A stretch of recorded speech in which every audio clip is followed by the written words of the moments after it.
Hey everyone, my name is Michael Unger. I'm the program coordinator at the H.R. McMillan Space Center. I'm also one of the co-founders of Nerd Night Vancouver, which is now transitioned into a podcast. And what I'm going to do for the next maybe 15 minutes or so is kind of just talk about a little bit about my life leading up to how I got here, and perhaps give you a little bit more insight into some of the choices that I made along this path. It certainly wasn't a linear path to get where I am now, and I've certainly done a few things. And so I'll tell a few stories along the way to sort of that will give a bigger picture of what I call sort of like this quest for curiosity in my life, and that it sort of infuses all the things that I do at the Space Center and with Nerd Night, and helps sort of like form a picture that certainly was not there when I was younger, and trying to piece these things together to help me form as a human, because I certainly did not feel like a human when I was a kid. I grew up in North Delta, which is a suburb of Vancouver, and when I was young, I was very influenced by this particular movie. And this movie starts off with the title card with these words. And it says, "A long time ago in a galaxy far, far away." Now, these words were very impactful for me. And the thing is that I didn't even watch Star Wars in a movie theater. We certainly didn't have a VHS player back then. But I had these books, and there was a record player, and you listen to the record and read along with the books. And every Star Wars story started with these words. So let's break it down. A long time ago. So this story takes place in the past, in a galaxy far, far away. So physically far away from us is a story that takes place in the past. And at a young age, I started to make this connection of time and space. That when you're looking at the stars, not only are you looking at a physical place that is far away, but you're also looking back in time, because the light takes time traveling through space, sometimes hundreds and hundreds of years, to hit your eye. And that really set me on this sort of what I call daydreaming quest of thinking about space. And it was a favorite subject of mine. And, you know, one of the things that came up when I was young is trying to envision what I wanted to be when I grew up. And, you know, you'd have those tests, or like try to envision what you wanted to be. And, I'd write things like, my skills are daydreaming, and what do I want to be when I grow up? I want to be a time traveler, right? So a bit of a strange kid, and certainly came to school. Grade 3 is a great time to learn about space. In the BC curriculum where I grew up, that's the first time that you really get to sink yourself into the solar system, the concept of space itself. But the thing is back then, the curriculum is different than the way it is now, is that they sort of segmented subjects. So that grade 3, you learn about space. Grade 4, you learn about rocks. Grade 5, you learn about oceans. So space never gets mentioned at all in school until grade 9. So the difference between grade 3 and grade 9 is pretty significant. And I wonder if any of you out there can sort of recall sort of like the amount of changes that happened between grade 3 and grade 9, because at first, space in grade 3 was this really wonderful place to just be curious and just be and just to have so many questions and be so excited to learn. And by the time grade 9 hits, there's just so many societal and social pressures, and then all of a sudden, trying to get a job and trying to like study things that you think that you need to study to get that job. And I never really took to that, and I sort of rebelled against all of those things. So, eventually, I started just doing anything beyond like what people wanted me to do. Like my mom wanted me to be a doctor. right? So I could have. I certainly, enjoyed science as a subject matter, but I had this rebellious nature. So I wanted to work on my own. So I made what seems like a strange choice now, but I went to business school and I went into marketing. And some good skills on how to market myself and how to run my own business if I ever wanted to. But it certainly didn't feed that curious creative side of me. So after finishing 4 years of that, I immediately went to film school because I wanted to do something creative. I wanted to tell stories. And I had, obviously a lover of films, and I loved watching stories in science, especially space stories, come out through film and through the story medium.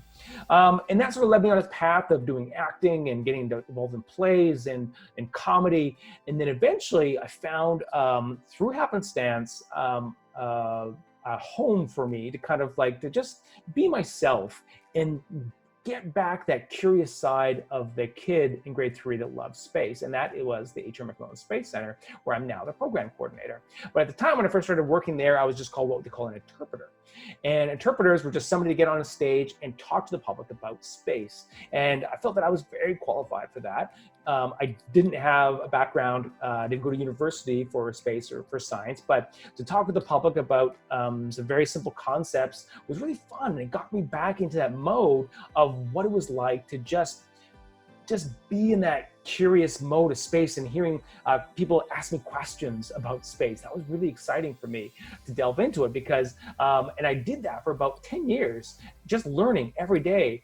It was like going to school. I feel like I have almost like a university level education about space just from doing that work. And one day in particular was quite significant because there was this kid that had come and he was doing one of those projects to interview someone in a profession that they might want to do later on in life. And he wanted to be an astronomer. So he came to the Space Center to interview an astronomer. Now, at the time, I can't remember what year this was, but we didn't have astronomer on staff. We do now. Her name is Rachel. Super cool, nerdy. But so the kid came in with his mom on a Sunday and the report is due on a Monday. So I was the closest person that he was going to get to interview an astronomer. And this was really exciting to me because I didn't want to let this kid down. If he wants to be an astronomer, and I knew that I missed out on my chance to go and actually be an astronomer, but I'm going to be interviewed and give answers that will help lead this kid on the right path. So we sat down, and he opens up this Star Wars notebook, and I'm just like, oh, I'm connected to this kid already. I love it. And we started on the first question, and he asks, what does an astronomer do on a day-to-day basis? And I give this long, rambling answer. Sometimes astronomers look at stars. Sometimes they're not looking at stars. Sometimes they're just looking at readouts, and they're just taking in data from different missions. And sometimes they're looking in between the stars, and sometimes they're not looking at stars at all. They're looking at planets, and it was very incoherent. I was excited. Wasn't my best answer, and he kind of just looks at me with the wide eyes. And he writes down beside question 1, look at stars. Starting to feel bad, but remember I had this connection with this kid, and he gives me a softball question at question 2, which is, what is your favorite planet? Like, oh yeah, I can answer this one. My favorite planet is Saturn. Not just because it's got these big, beautiful rings, it looks really cool when you look at it through a telescope, but Saturn is amazing because it is a system of moons that make it a very interesting system to look for the potential of life. And it's got lots of variety as well. So there is one moon called Hyperion, and you look at it, if you Google it, it looks like a beehive with all these craters on one side of it. There's this tiny little moon called Pan. It looks like a space ravioli. There is Enceladus, which is an icy world that is shooting geysers of water up into space. So that means that if there's water underneath that surface, there could be life. All life here on this planet has water attached to it. But there is another world around Saturn called Titan, which is probably the best chance for us to find life. But there's no water there. There's no oxygen. It is a very unique world, almost the same size as the Earth. It has an atmosphere. It has these lakes and oceans, but they're made of methane. They're made of different materials. So if we were to find life there, it would be life as we don't know it. But probably my favorite moon of Saturn is one called Nemus. And it's got this big crater in the side of it. And it looks exactly like the Death Star. And his eyes lit up. And he started scribbling down everything I was saying. And I was back in it. I was back in this curious sweet spot. And that moment really sort of like cultivated a lot of the path that I've continued on in life, is how to cultivate curiosity in all of the things that I do. And the thing was is that this interview with this kid was not done, because there was a third question. And they asked, how much does an astronomer make? So I paused, because I don't want to give the rambling answer that I did before. And I'm thinking about, how to answer this question. And I forgot about the third person that was in the interview, and that was the mom. And she said, not as much as a doctor. And of course, that impacted me pretty hard, because we all make choices in our life about the things that we want to do. And of course, people like our moms in our lives, they want the best for us. And and my mom wanted me to be a doctor, probably because it's a well-respecting job and you get paid very well. And I'm sure this mom wants the same for her son as well. But she's not. The moms in this case, they're not the bad person in the story, because the son made the choice that he wanted to interview an astronomer. That's what he wanted to do.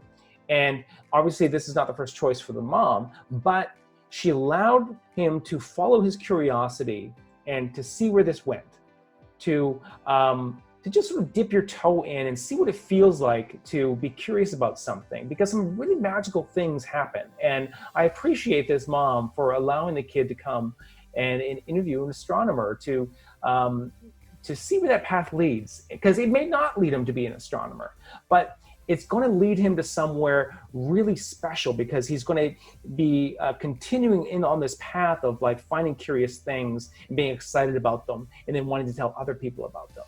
And the more times that you do that in your life, I feel that really powerful connections happen.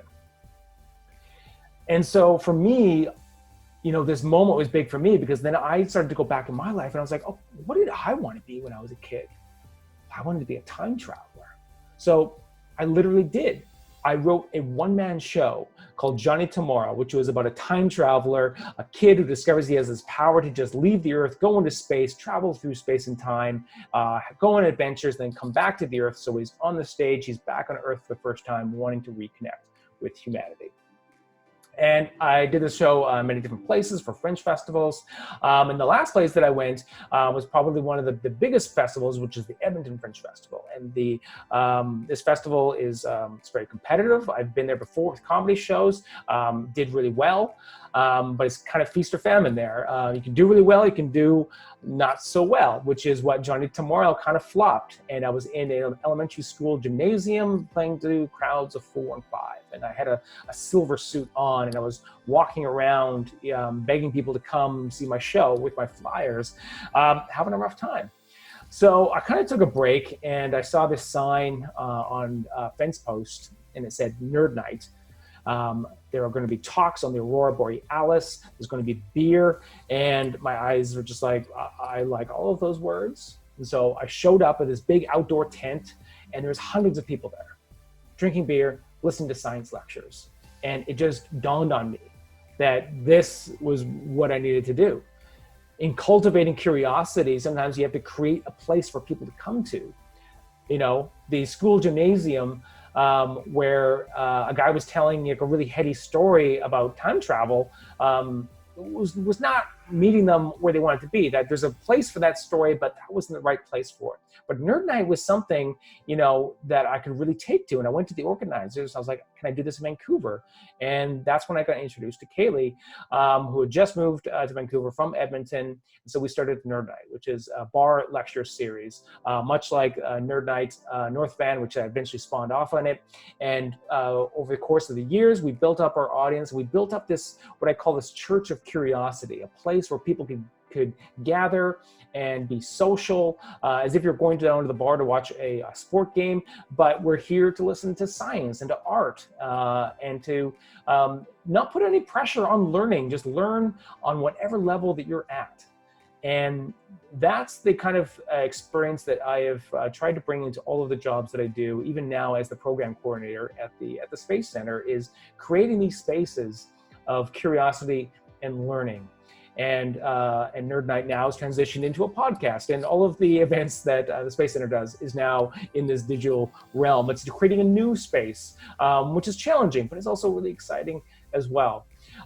So hopefully that's given you a bit of an insight into the work that I do. And if you have any questions, please feel to contact me. Thank you so much for Nerd Night North Van for giving this opportunity to speak with you, and hope to see you all in person soon. Take care.